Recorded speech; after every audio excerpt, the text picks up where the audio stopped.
Përshëndetje të nderuar shikues, po ndiqni lajmet në RTK. Presidentja Vjosa Osmani ka kujtuar masakrën e Belegut të Deçanit në 26 vjetorin e saj, ku u vran 46 shqiptar. Ajo ka vlerësuar këtë masakër si një prej më të rëndave që u kryen nga forcat paramilitare serbe gjatë luftës. Presidentja Osmani ka thënë se edhe pas kaq vitesh fati disa banorëve të zhdukur me dhunë nuk është zbardhur, prandaj sipas presidentës, plagët mbetën të hapura për familjet dhe për gjithë Kosovën.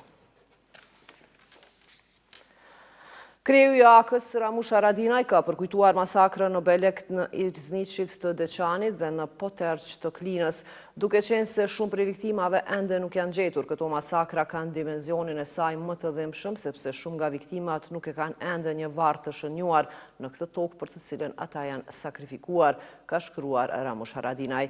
Ndërkohë shteti serb, sipas tij, vazhdon të mohojë krimet e tij gjenocidale.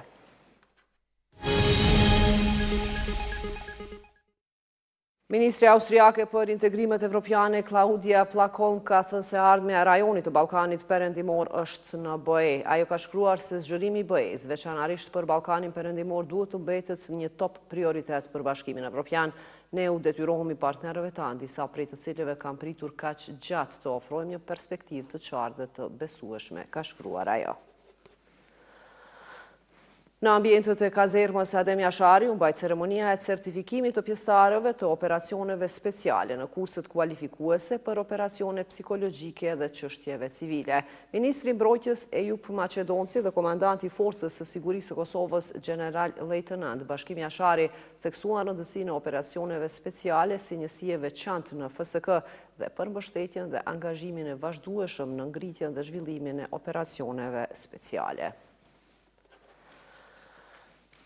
Karabinierët italian dhe policia ushtarake çeke e njësisë specializuar shumëkombëshe të KFOR-it kanë kryer një demonstrim operacional të trajnimit për kontrollin e turmave dhe trazirave në Prishtinë. KFOR tha se ky aktivitet nxjerr në pa rëndësinë e ndërveprueshmërisë dhe bashkëpunimit ndërkombëtar, të cilat janë thelbësore për sigurimin e ndërhyrjeve efektive dhe të koordinuara në misionet stabilizuese dhe menaxhimin e rendit publik.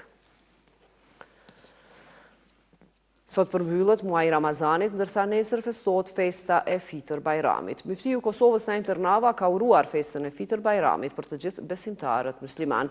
Tërnava tha se kjo festi bashkon familje, duke ruajtur gjithashtu vlerat e solidaritetit dhe mirësisë. Fitër Bajrami është festë përbashkuese për muslimanët në mbar botën.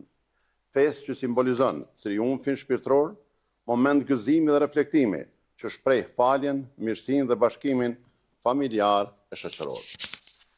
Vlera këto që i japin kuptim të thellë social dhe shoqëror e gjithsesi edhe shpirtëror kësaj feste kaq madhështore. Fitër Bajrami sjell gëzim e hare në familjet tona, nga se është moment që e bashkon atë, ripërtrin lidhjet familjare dhe shoqërore, kultivon paqen, mirëkuptimin, solidaritetin, dashurinë, respektin për tjetrin, si dhe kultivon vëllazërinë dhe harmoninë mes nesh. Të dashur vëllezër dhe motra. Gjatë festës së Bajramit, zemrat bashkohen në miqësi.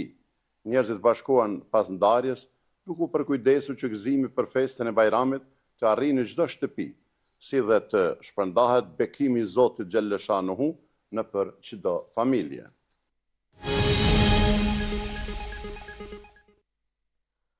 Një shtetas turk është arrestuar në Prishtinë për prodhim dhe shpërndarje të produkteve të dëmshme mjekësore. Njërsia për hetimin e krimeve ekonomike dhe korrupsionit ka gjetur në shtëpinë e tij botoks në vlerë rreth 150.000 euro. Me këtë rast janë sekvestruar edhe mbi 11.000 euro. I dyshuari është dërguar në mbajtje. Nga dita e nesërme fillon llogaritja verore e orës. Shtetet anëtare të Bashkimit Evropian nuk mund të bien dakord nëse duhet të qëndrojnë në orën verore apo atë dimrore në mënyrë të përhershme.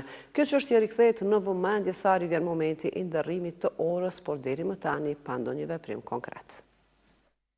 Në Bashkimin Evropian ende nuk ka marrëveshje për t'i dhënë fund ndryshimeve sezonale të orës, megjithse një propozim për këtë çështje ekziston prej 7 vitesh.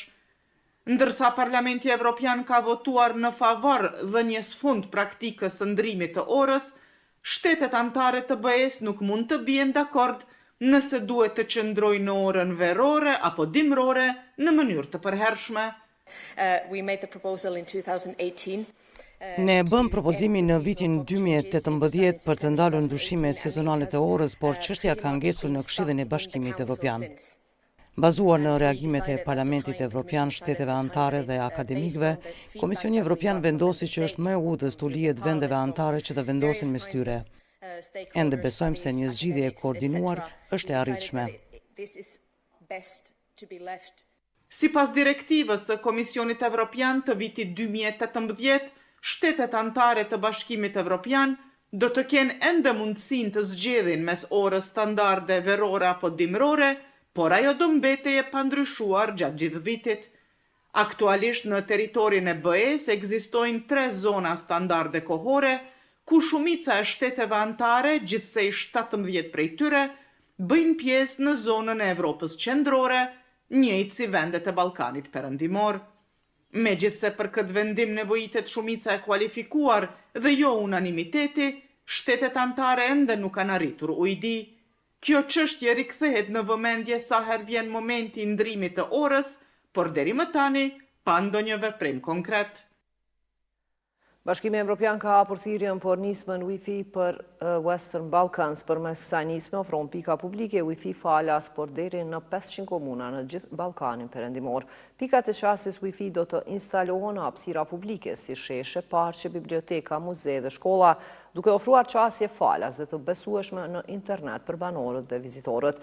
Nisma është pjesë e një plani më të gjerë për të përshpejtuar tranzicionin digital në rajon, duke promovuar kështu integrimin e Ballkanit Perëndimor në tregun e vetëm digital të BE-s.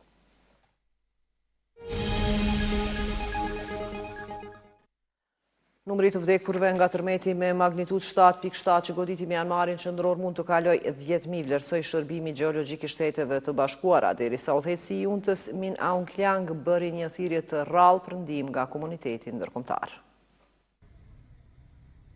Shërbimi Gjeologjik i Shteteve të Bashkuara lëshoi një alarm të kuq për viktimat e tërmetit, duke vlerësuar se numri të vdekurve është i lartë dhe dëmat të mëdha. Qeveria ushtarake e vendit ka raportuar vdekjen e të paktën 144 personave deri më tani, por numri ka të ngjarë të rritet pasi më shumë rënoja janë hequr dhe janë gjetur trupat e pajet. Tërmeti shkaktoi shembje në ndërtesave qindra kilometra larg në Tajland. Të paktën 10 persona kanë vdekur në kryeqytetin e vendit dhe 10 besote janë të bllokuar në rënojat e një kati të lartë në ndërtim, thanë zyrtarët në Tajland. Udhëheqësi i UNTës në Myanmar, Min Aung Hlaing, bëri një thirrje të rrallë për ndihmë nga komuniteti ndërkombëtar. Udhëheqësi është subjekti një kërkese për një urdhër arrest të gjykatës penale ndërkombëtare dhe ushtria e tij rrallë bashkëpunon me vende të tjera. Presidenti Donald Trump tha se Shtetet e Bashkuara do të ndihmojnë Myanmarin dhe ka qenë në kontakt me vendin. Tërmeti i së premtës ishte më i madhi që goditi Myanmarin në më shumë se një shekull. Hera e fundit që një tërmet me magnitudë të tillë goditi ndonjë vend ishte tërmeti i Turqisë i vitit 2023, i cili vrau më shumë se 50.000 njerëz. Margaret Harris e Organizatës Botërore të Shëndetësisë tha se dëmet nga tërmeti janë shumë të mëdha, derisa drejtori i Komitetit Ndërkombëtar të Shpëtimit të Myanmarit tha se mund të kalojnë javë para se të dihet shtrirja e plotë e shkatërimit. Myanmari, një nga vendet më të varfra të Azisë, është i zhytur në luftë civile shkaktuar nga një grusht shtet ushtarak i vitit 2021. Infrastruktura e dobët e bën atë të papajisur për të përballur me fatkeqësi të mëdha natyrore. Një pjesë e madhe e vendit drejtohen nga një grup milicish, duke e bërë jashtëzakonisht të vështirë mbledhjen e informacionit të besueshëm. Ishin këto të gjitha informacionet e përgatitura për këtë edicion. Ju faleminderit për vëmendjen, mirupafshim.